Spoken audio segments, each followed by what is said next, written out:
All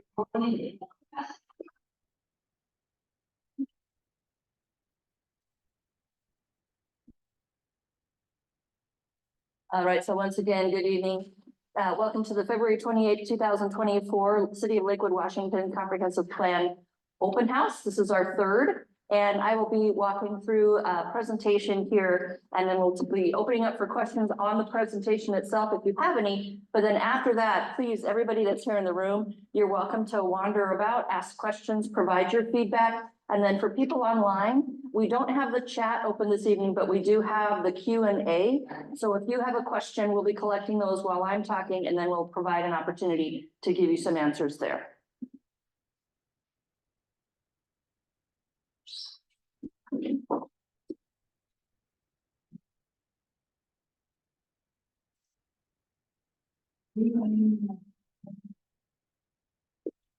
And of course, we have to start with technical difficulties. So 1 second.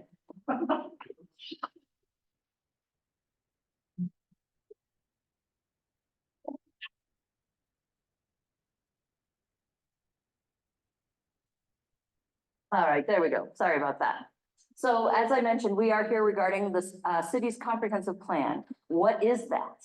That is the document that talks about where certain kinds of land uses can happen within the city. Like over here is where there's a neighborhood. Over here is where there's a downtown. Over here is where there's a parking lot. That type of information. But it also talks about things like police services, parks and recreation, utilities, where your water and sewer lines are located, and also the vision for the city over the next 20 to 30 years.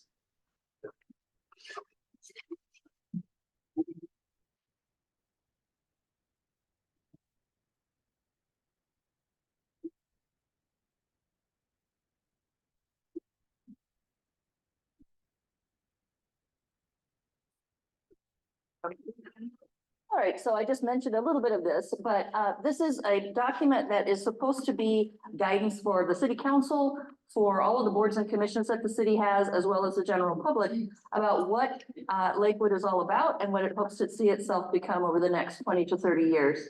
There are some levels of overview of this process that are at the countywide, the regional, and then the statewide level, and I'll go over those in just a second. But again, there's a vision and goal and values that are established in this comprehensive plan. And the idea is that this is guiding the future of public safety, land use, health and safety for our population. So here's the vision statement that's in the comprehensive plan right now. At its 30-year anniversary, I won't read it word for word, but Lakewood is known for its history and progress, for its safe and attractive neighborhoods, vibrant downtown, arts and cultural communities. It's known for robust economic growth and job creation. It has excellent public and private education.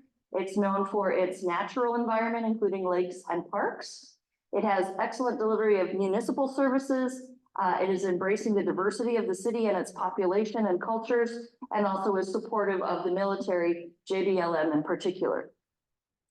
The values that are expressed in the current comprehensive plan, being a friendly and welcoming community, providing high quality public services, education, parks, and facilities. Again, vibrant, connected community places unique to Lakewood, such as Fort Silicon Park, or here where we are tonight, Clover Park Technical College, a strong local economy, and then sustainable and responsible practices. So when we get back to talking about that particular document called the comprehensive plan, there are certain things that have to be included. And again, I'll breeze through this very quickly, but there's a number of topics on the right-hand side, left-hand side for you: land use, housing, climate change, shoreline, economic development, and others. And then there's things that the city has chosen to do as an option. And those are, in particular, our sub-area plans. So I know it's far away, but that first map over here to your right shows 3 different spots of the city, and those are the 3 sub-areas. So there's a downtown, there's the station district around the Sounder Station, and then the very south end of the city, there is one in Tillicum. So those are all getting reviewed as part of this year's process. The way the city is zoned right now, meaning again, the rules about where certain types of land uses can happen, where certain things can be done, is right now shown up here on this map. The yellow is pretty much all residential. There's a couple of shades of yellow, but about half of the city is zoned for residential uses. And then you'll see the next biggest one is the dark green, that is the parks and open space. Then you have commercial areas, including again, the downtown, which is the red, pretty much in the middle of the map. There's also military and public institutional, and then industrial as well. So the dark blue is the institutional, for instance, Pierce College, Western State Hospitals Complex, St. Clair Hospital, and where we sit right now, Clover Park. So we're going to jump right into housing because that's probably the biggest thing that is getting changed in the rules and why many of you may be here tonight. I know you got a mailing about this meeting. And what I just want to make very clear is that this is not the city saying you have to do this when this goes into effect. What we have to do is the city has to change the rules. The city has to say, we will allow X, Y, and Z. And it's up to you as a property owner or a business owner to decide if you're going to take advantage of the new choices that are going to be there for housing. So again, we're not going to come to you and say, you have to build more things on your lot. We're going to say the code has changed, the rules are changed. If you want to do that, you're now able to do that, okay? And where would that apply? I'll go over this in a little more detail, the stuff on the left, but on the right-hand side, again, these are all the areas where residential housing is allowed. And that could be anything from a single family detached house on a lot by itself, all the way up to the high-rise apartments that you see in townhomes throughout the city.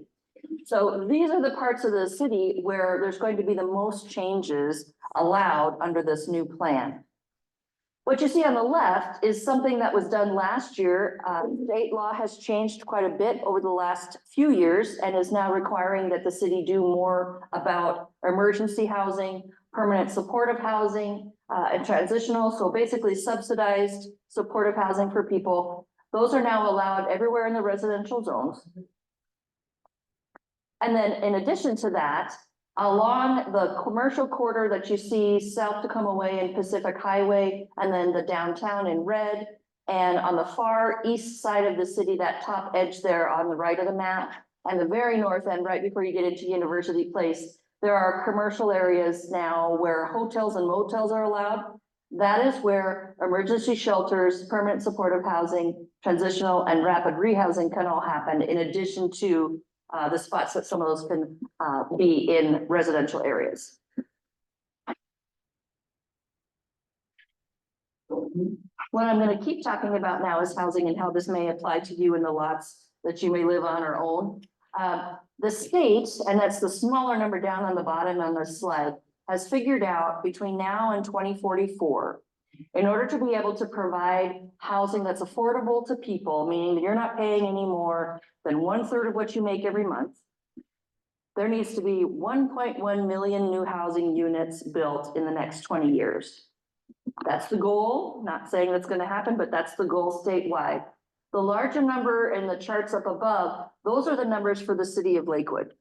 So we are now needing to plan for 9,378 new homes in the next 20 years. And again, this isn't the city saying, person X, you have to build this now. This is saying the city has paved the way in the code and the rules that you would follow to be able to build these units. The thing that's also changed though is across the top, you'll see in different columns, different numbers. What that is saying is what the city now has to plan, not just 9,378 houses, period. It's 9,378 units. Again, anything from an apartment to a single family house. But they have to be affordable. Again, that 30% or 1/3 of what you earn a month. A certain number of them have to be affordable to the certain columns that you see. I'm sorry, I don't understand this. 1/3 of your income. What is something different? Okay, you make $100 a month. If the state were to say the housing that you live in is affordable, you would be paying no more than $30 a month for that house. And so what the state is trying to do is set up a situation where people who live in Washington at all of these different levels of income, so everything from way below the median income to above it, are able to find housing that's no more than 30% of what they make in a month. That's the theory behind all of this. So what you see here is the permanent supportive and the 0 to 30% of area median income, so about 65,000 a month, 30% of that, whatever that turns into, 20,000 a year, excuse me. Those are the units that need to be affordable for those people. And then we start to talk about higher levels of income and the number of units that need to be planned for. I know it's complicated and this is a lot of information on this slide. Please let me know if that didn't make sense. But this is the premise. This is the reason behind all the changes that the city is going to have to adopt, saying now in the residential areas, people are allowed to build more than one house on their lot or more than one housing unit on their lot, because the idea is the city, as well as all the other cities in the state, are having to plan for all of these additional units in the next 20 years. So this is the map that I pointed to far over there in real life, but right here you'll see again those three sub-area plans.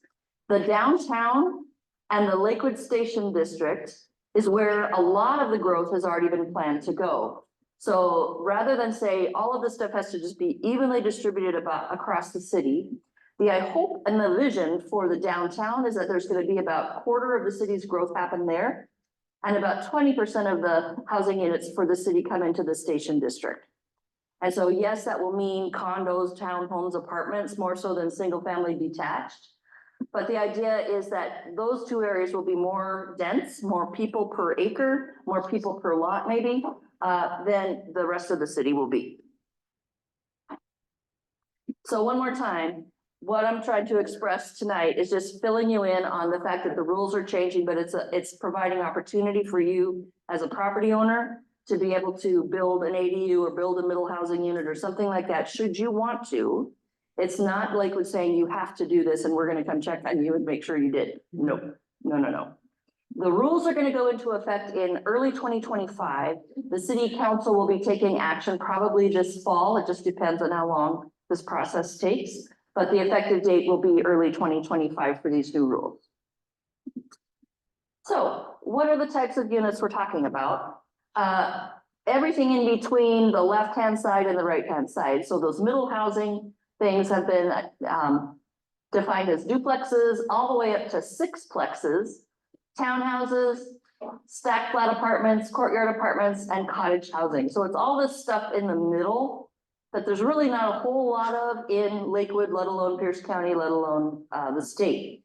And so the rule for the city is that we have to allow property owners to get or to build at least 2 of those units on their lot in areas that in the past have been single family only. If you're within a quarter mile of what's called a major transit stop, so for instance, the Sounder Station or the Pierce Transit hub in the downtown, you can go up to 4 units per lot. So again, I'll just give a bad example, but if you have a house and a yard and a driveway, and you have enough space, and you live within a quarter mile of the Sounder Station, you have the option under these rules to go up to another 4 housing units on your lot. You will be able to do that. Whether you want to do that is up to you. So here's just some ideas and what things look like. Duplexes all the way up to townhomes. Everybody has seen these types of housing units probably over their life. And just to let you know, all of these things are already allowed in our code, but we are now just expanding where they're going to be allowed to more parts of the city. Accessory dwelling units or ADUs, kind of the mother-in-law apartment is what people used to really call these, at least from where I'm from. Now it's been expanded to anything from, it could be in the basement, it could be in the attic, it could be attached to your house, it could be another separate building on the same lot. All of these things would be allowed under what these new rules are going to be.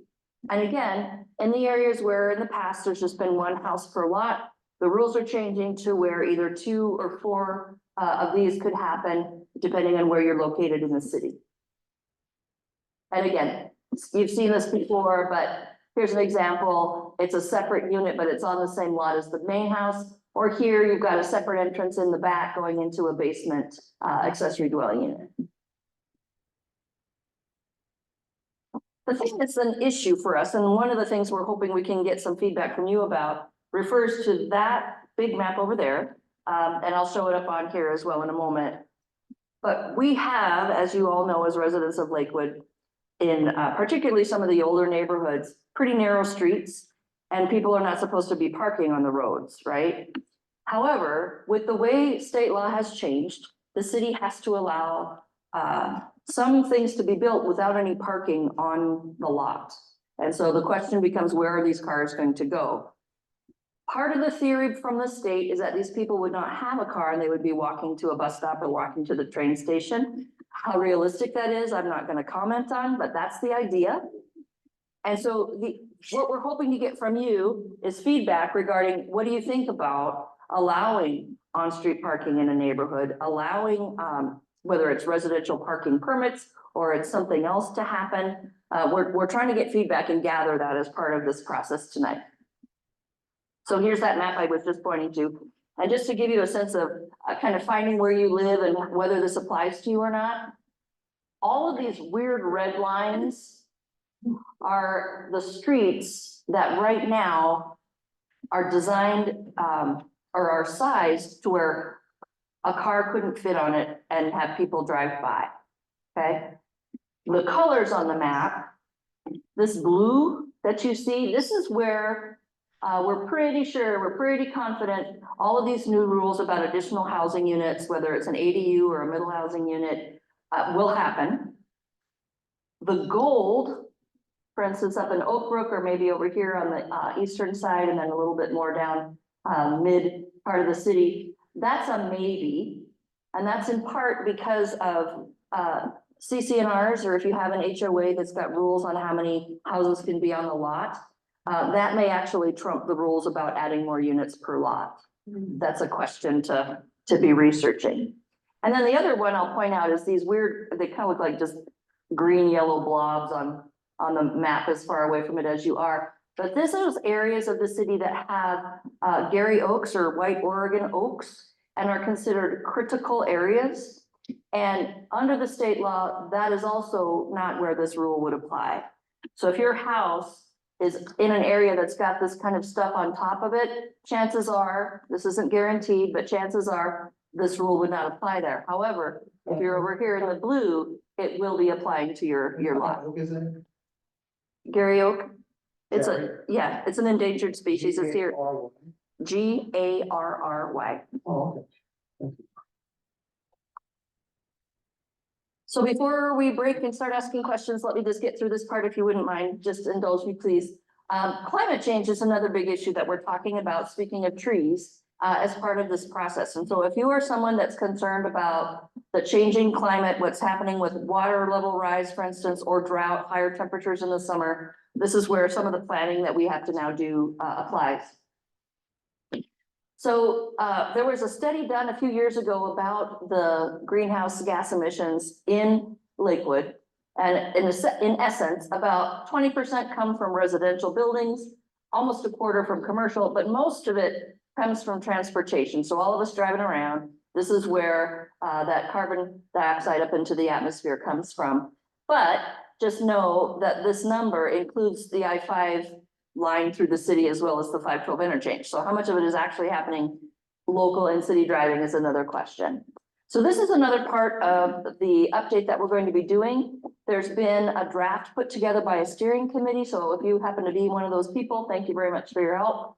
But we're also looking for community groups, developers, as well as others to partner with us, take a look at that draft and give us additional feedback.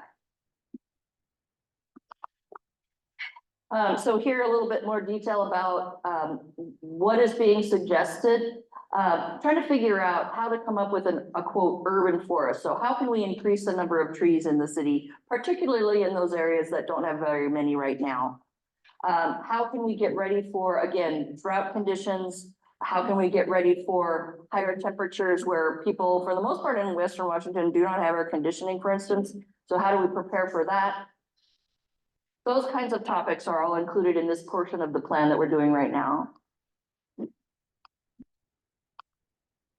What we're doing in terms of next steps We're here this evening, so thank you very much once more for being here.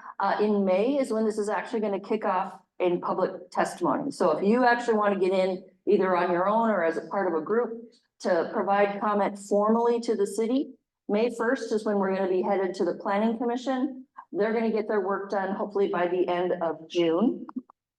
And then the City Council is going to pick this up right after the 4th of July. On July 8th, August 5th will be their public hearing. And then at this point, right after Labor Day is when the city is going to be adopting these new plans and the rules, particularly for housing. I know I just went through things at 1,000 miles a minute, but if you need to find more information about it, that first website, the city of Lakewood.us/periodic review, and that's at the top of the piece of paper that's got the picture of houses. That website address is there. You're welcome to go there. You can see other open houses, other meetings that have been held. You can review much more detailed information. And you can also sign up to get further updates, should you want to. And then if you happen to have a group where you'd like us to come and talk about a particular topic or just kind of do an overview, please feel free to reach out to me. That's my email. It's also available at that same website that I just mentioned. That's at the top of the sheet with the pictures of houses. You can get a hold of me that way as well. And we'd be happy to come and talk to your group. Okay. So with that, again, I know that was a lot to throw at you very quickly. We're going to see if there's questions either here in the room or through the Q&A on Zoom. So we'll start with online. Ted, is there anything? There is one QA question online if you'd like to check that. Okay, you can ask the question.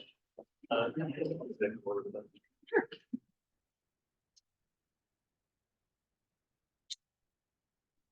Okay, so the question from online.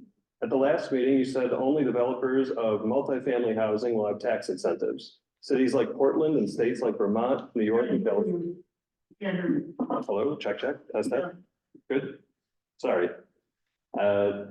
Cities like Portland and states like Vermont, New York, and California give residents incentives for ADUs. Will Lakewood give residents incentives like grants to build ADUs? The Portland City Council has moved to boost construction of more ADUs by offering waivers of costly development fees if ADUs will not be used for short-term rentals.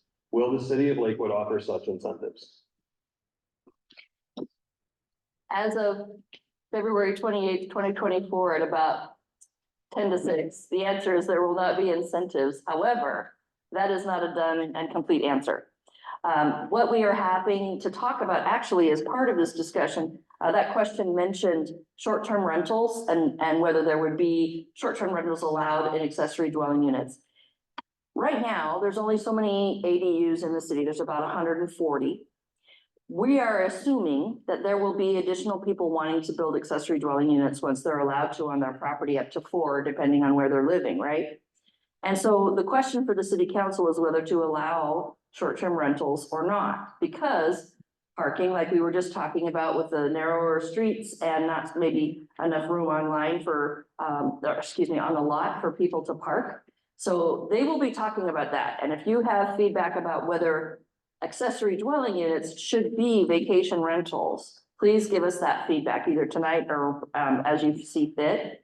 But getting back to the question, whether there could be incentives over time to allow people to build these ADUs or middle housing units in places where the city hopes to see them, that's a question we haven't answered yet. And if there's interest in that, we can certainly explore it. All right, third. As the city addressed the property tax consequences of adding additional housing to a lot, it would be say incentive by a reduced rate or something like that. The question for those online was whether or not property taxes and the question of increased assessed value because you can build more things on your lot, or whether there's going to be incentives for building additional things on a lot have been handled. That's a question for the assessor treasurer. And as far as we're aware, they're talking to the state legislature about how to handle tax assessments.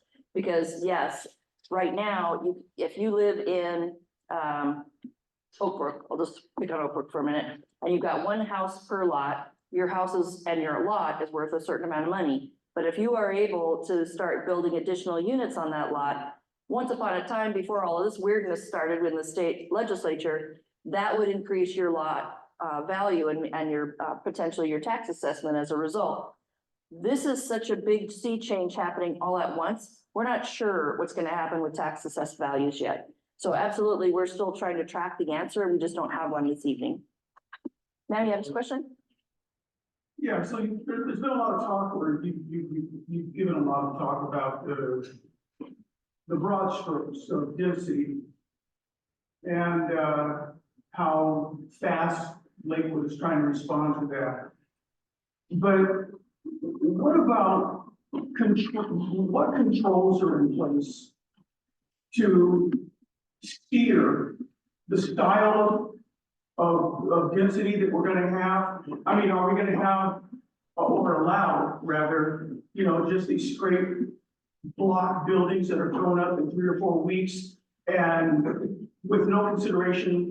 You've already mentioned parking a little bit, but with no consideration parking, are we gonna have these high density buildings thrown up? Are they gonna have, is the city planning board going to control lot line adjustments or setbacks, accesses? Or am I gonna wake up one day and see a 3-story sixplex next door to me and I can't look out my window? What are the controls for this? The question for those of you online was, what type of rules and controls will the city have, or do they have them already, to deal with when new units are being put in a residential area? Are they going to be governed by administrative process, by hearing examiner, by public input? What kind of controls are there going to be? And there will be some right away because we already have a code in place, and anything that gets built is going to get reviewed just like any other housing permit would get reviewed. And there will be the rules that you have to follow, the height allowances, the setbacks, all of that's going to still apply. And so it's going to be not overnight, you're not going to know anything about it. There will be ways to track permits over time. Online is there now. You can certainly be doing that. And then in terms of design of what these buildings are going to look like, there are certain design standards already for townhomes and multifamily housing in the city. Those will continue to apply. The duplexes and up to the sixplexes at this point, there's no design standards. But if that's something that people feel is something that we should add, that's a great public comment to be submitted. Well, my comment comes because I've watched what has happened in Tacoma. And even though Tacoma claims to have a planning department, I don't know if they're really effective at doing what they say they're gonna do. Because the patchwork quilt of designs of houses and where they've been squeezed in, skinny lots that have gone down from 20-foot wide lots to 40-foot wide lots to 20-foot wide lots to 15-foot wide lots, skinny houses that are jammed together where you've got a lot line of less than 6 feet. That's my concern. And I didn't work all my life to move into Oakbrook to wake up one day to look like I'm living in Hilltop. And that's my concern. I'm not sure if the city planners really have a vision for what the overall product will look like. Is there gonna be some kind of consistency? Or am I gonna, drive from one part of Lakewood to another and think that I'm in, downtown Detroit? What has the planners done to address that? Because Lakewood originally, I've been growing my life, Lakewood was a veteran community. And it was primarily retired military and Air Force. And the people that lived here never had to concern themselves with that. I mean, half of Lakewood didn't even have sewer until 30 years ago. So what is being done to address that instead of just saying we're gonna have higher density and we'll review it as case by case basis? Sir, that's about all the answer I can give you. I'm sorry. State law has changed. And state law is requiring these rules to be put into place by the city. But doesn't state law give you some? No, it does authority not. To design No, how it's gonna look? no, it does not. It says you cannot do that. So this is a new world we're all living in. It is the state telling the cities and the county where you allow housing, you have to make it just as easy for this new duplex or up to a townhouse or whatever to be built as a single-family detached home. It has to be following all the rules that all the other types of housing would, but it is not something where you can add extra layers of review. You can't delay it. You can't say you have to do something special in order to build it. This is all in response to the rise in homelessness, the rise of housing prices faster than what people make. And the state legislature is trying to say, we need to get more houses on the ground as quickly as possible. That's the best answer I can give you. Yeah. Yeah. Well, I kind of understand what this gentleman's talking about. He's talking about what people moved into single-family residential neighborhoods for. Correct. We wanted a measure of privacy and a measure of freedom with the properties that single-family residences afford, to be creative, to do your own thing, to have a garden, to have pets and children. When these mandates from Olympia destroy that sanctity, then what do we have as citizens who work really hard to have that kind of environment? I come from New York. I came here in 1987 because I couldn't afford to buy a single-family residential house. And so we decided that we had to leave and go to a place that was more appealing and more affordable. And at that time, it was Washington. Mhm. So now, fast forward to now, we've worked really hard to own our house, modestly compensated, saving our pennies, denying ourselves to have what we have, only to have the state mandate that someone who can't afford to live where I make myself afford to live can live there. Where's the fairness? I can't answer that other than to say the state legislature made the decision. So We does have that to mean there's comply no with it. such thing as a single-family residential neighborhood? That means Correct. it doesn't exist anymore. Correct. In zoning, it will not. It is up to the property owners. Well, I'm sorry, this is the reality we all live in. Yeah. And it's the best we can do as a city is to make sure as the rules are adopted, they're gonna be treated, or everyone that tries to come in and do something is gonna be treated the same. And it's up to you as the property owner if you're gonna let this happen on your lot. Your next door neighbor has the same right. So it's gonna be people deciding whether or not to do this on their own lot. That's the best I can give you as an answer.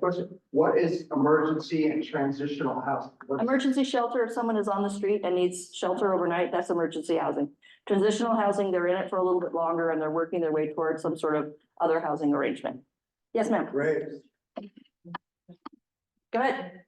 Could you just remind us all when you would be able to run for the meeting where public can come and the planners who currently are hired at Lakewood will be in attendance to talk us through what the process is for the permitting of the project for the time when we should be watching for, maybe by not being nearly and I put my voice to this. The city council's public hearing will be August 5th.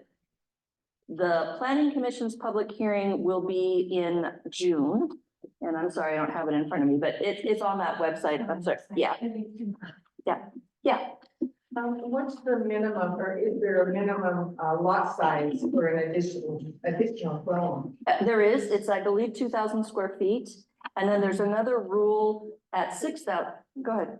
So you have another building on a 2,000 square foot lot. You could put, it doesn't have to be a detached building. It could be a unit as a roof unit or something like that. Yeah, in theory, it can happen. At 6,000 square feet, there's another line demarcation of more units will be allowed. Yes, sir. Can you still build a 2,000 square foot where in the middle of acre? If you have a lot, I'm sorry, I'm not saying the questions for the people online. The question is, can you build a 2,000 square foot house on an acre of property? If you have an acre of property within the city of Lakewood and you own all of it and all you want to build is one 2,000 square foot house, yes, you can do that. I do. You can do it. Yes, sir. Is there any consideration to having pre-approved plans and pre-reviewed? So city of Renton does it, Olympia, Seattle, they have pre-vested, pre-approved and commented on by the building department. Is that in discussion at all? The question was whether there will be pre-approved accessory dwelling unit or middle housing plans. We're looking at that. You're right, Renton, but a number of other jurisdictions are doing that as well. Kind of to say, if you use Plan X, you kind of get a shortcut in your permit review. Yeah, that's a possibility. Question? Yeah. There seems to be quite an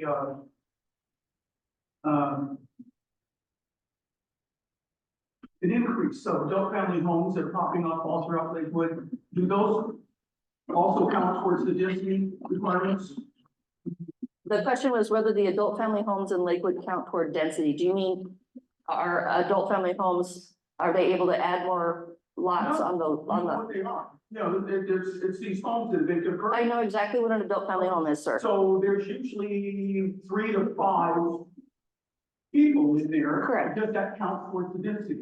That does not count toward residential units as single family growth for the next 20 years. It is an adult family home, which is a commercial business. And so it counts on a different scale. Yes, ma'am. If they're a commercial business, why do they need residential neighborhoods? Because state law says they have to be.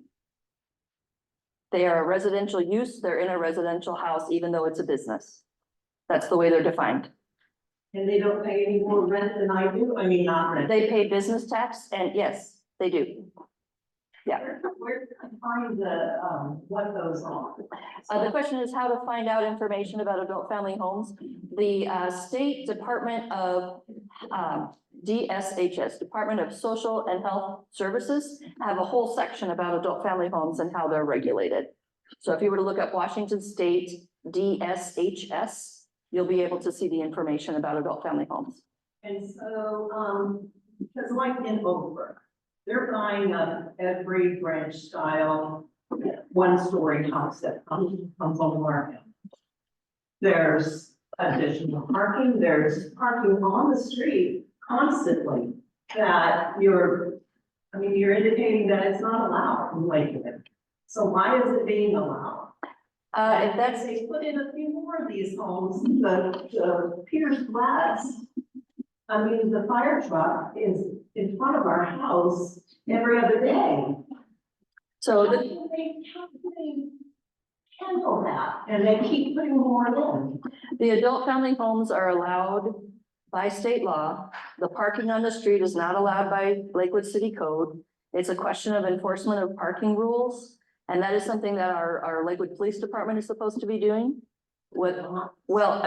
Then have you contacted the police department, not at 911, but in their number? No. Okay. Yes, ma'am. Part of the schools, we have way too many already, mostly our kids are in rescue units. With the city planning, high density, middle density, like townhouses, we are sorely lacking townhouses in Pierce County.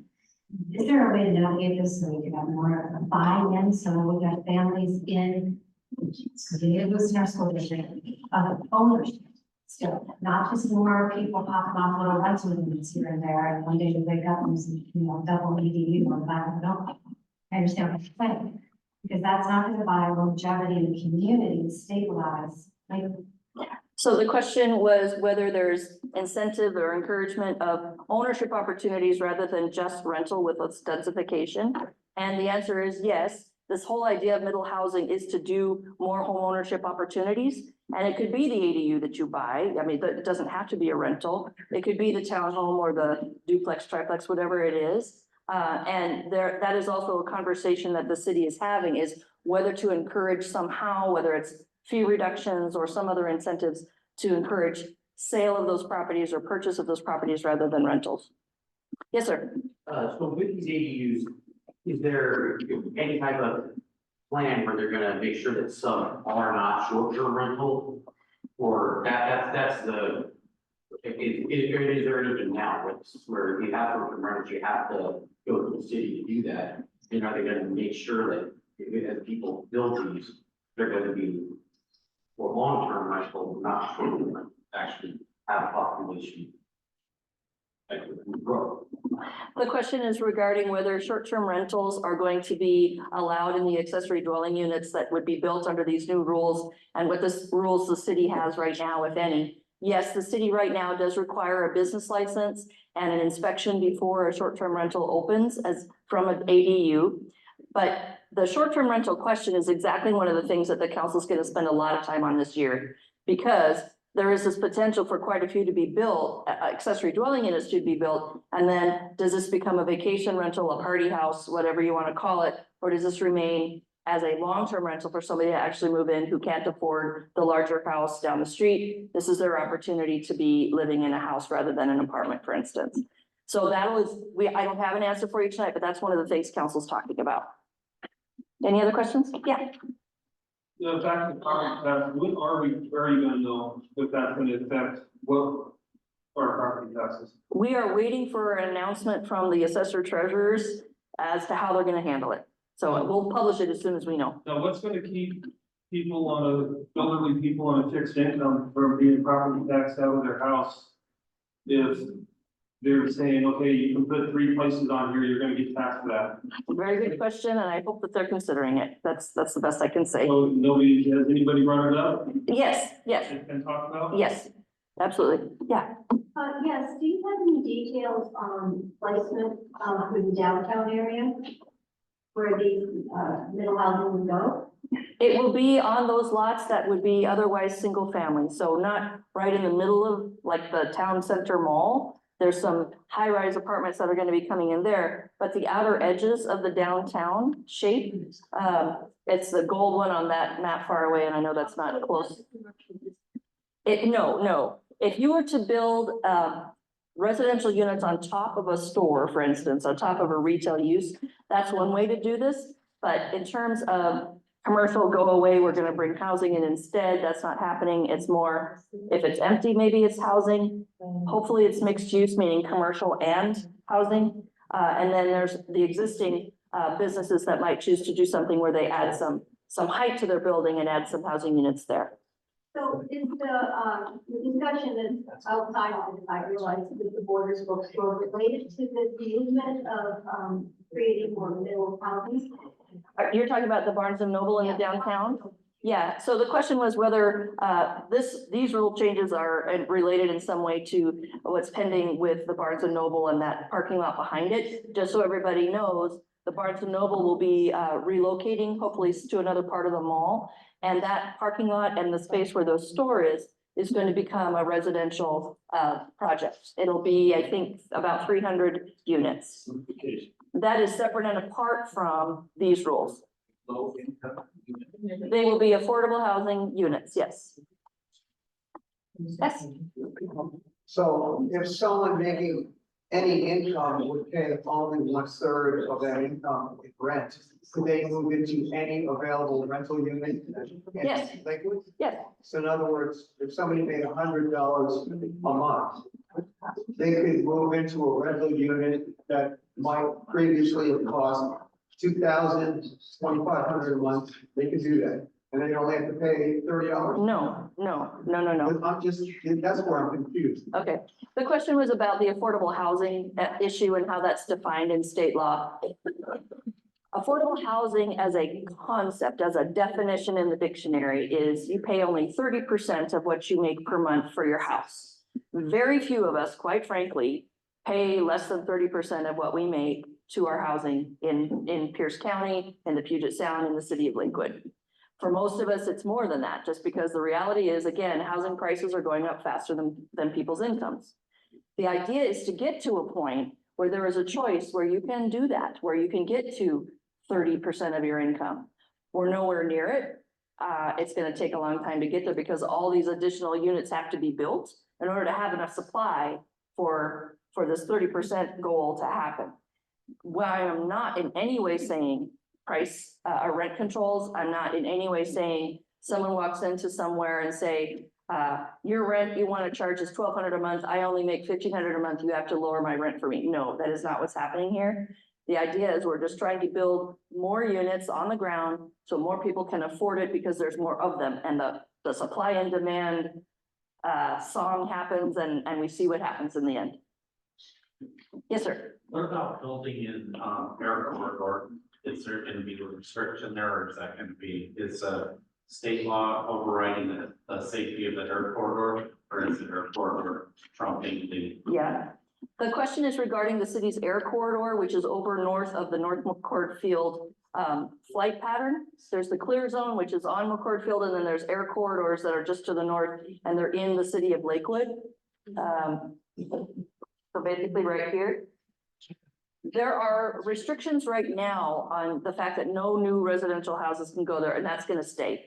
Lakewood is gonna fight that and say that this is a safety issue per the FAA and Department of Defense. We're not gonna let, new housing go in here. Okay. Yeah. Yes, sir. So with the 6 units within a quarter mile of a major transit stop, obviously that's limited to very small areas right now in the city of Lakewood. Is there talk at all about expanding and making another major transit stop, say further towards the park or Oak Brook or those vicinities? I'm gonna walk over here and, hopefully people can at least see where I'm pointing in general terms. The question for those online was whether the major transit stop that is talked about, and you can build more units if you're within a certain distance of a quote, major transit stop. Right now, we have the station, for Sounder, and that's physically there, right? There in the downtown, I'm gonna point in the wrong place, but in the downtown, there's the Pierce Transit Hub. What's also planned, and we have to react to, is a bus rapid transit route that very roughly would do a big U coming from Tacoma into downtown and then back up out toward TCC and University Place. So there's a new shape in the mapping that we're doing right now that might become a quarter mile from a major transit stop. The last one that is even further away, but we still have to plan for it, is right down in Silicon. That's supposed to be another sounder station someday.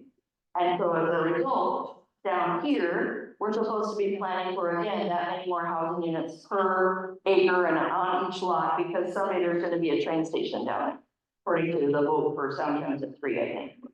So right now, like I said, for sure, we've got the sounder station, the bus rapid transit, and then Silicon. And then over time, 20 years, 30 years from now, we may have more. We don't know. Yeah. Is there a map that shows that rapid bus station so that we can kind of see for planning for us? Sure. So this map over here, this is the view I'm talking about, and this is actually a half mile radius because that's where the parking rules change. This is a half mile radius, so that's that view I was talking about, and then down here you'll see the shape on Silicon. Well, Thank you. Does that view tie into Bridgeport? Is that what you're? yes, it encompasses Bridgeport. Down potentially South Tacoma way to Stillicum and then Stillicum to Bridgeport and back up again? It goes further south in the city, but those streets will be included. Yeah, yeah. With all these, want to bring housing for all these people in, what are you guys thinking about having more police and fire support? Excellent questions. The question was regarding emergency services and police services as the population grows in the city of Lakewood with these new housing rules. It will be a matter of voting for additional service by the emergency service levies, and then the city figuring out how to fund additional police officers over time. Right now, that's done through general fund dollars, and then also I think they get some state funding for that as well. Any other questions online, Ted? Yes. Okay.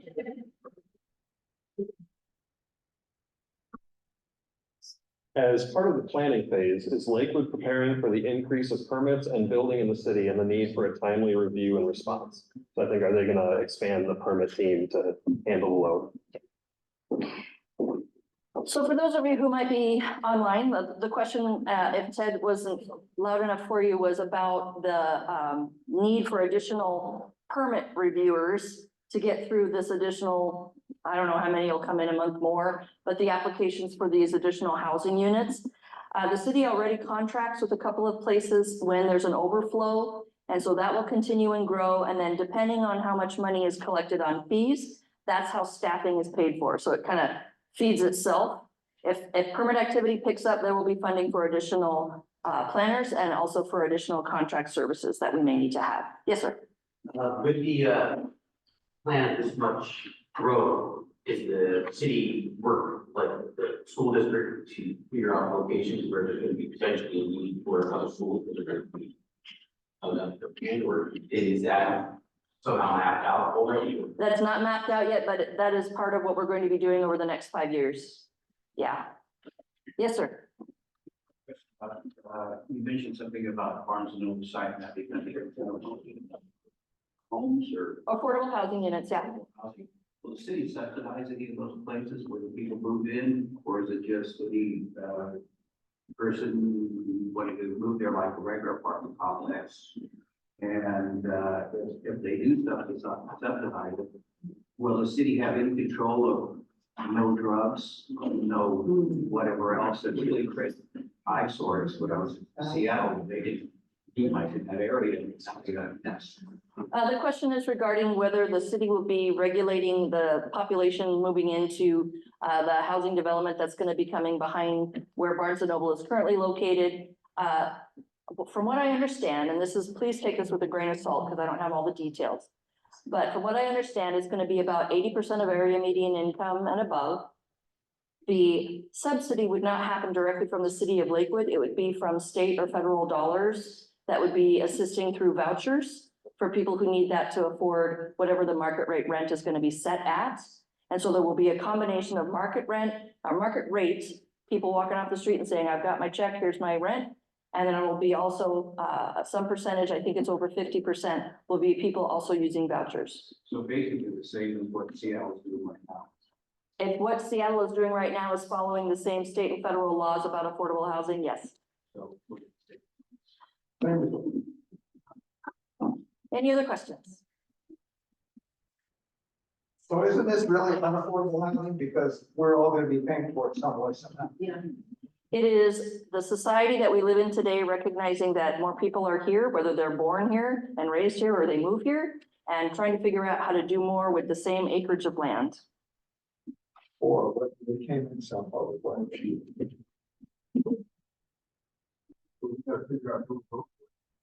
There, All red. there we go.